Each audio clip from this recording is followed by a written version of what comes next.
Emma pushed through the crowd, her eyes darting frantically over faces. The terminal felt darker now, the lights overhead dimming, casting long shadows that slithered across the floor. "Jake!" she screamed, her voice breaking. Panic filled her chest. The other travelers didn't notice her distress. Their faces were strangely blurred, as if smeared in a dream, their expressions unreadable.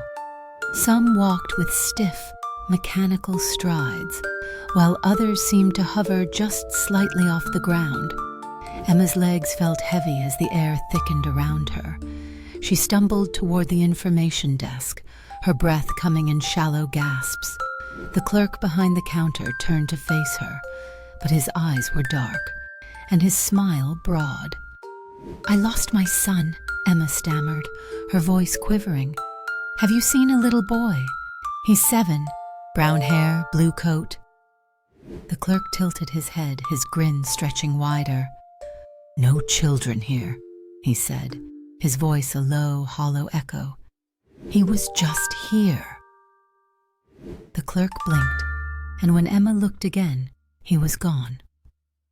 The counter stood abandoned, papers strewn across its surface. The terminal grew quieter, the crowd thinning. Shadows began pooling together, forming twisting shapes that moved unnaturally across the floor. A child's laughter echoed, faint and haunting somewhere in the distance. "Jake?" Her voice cracked. The laughter grew louder, but it didn't sound right. It was warped, like a recording played backward. Emma clutched her chest, every instinct screaming for her to turn back, but she couldn't leave, not without Jake. She stepped forward into the darkness,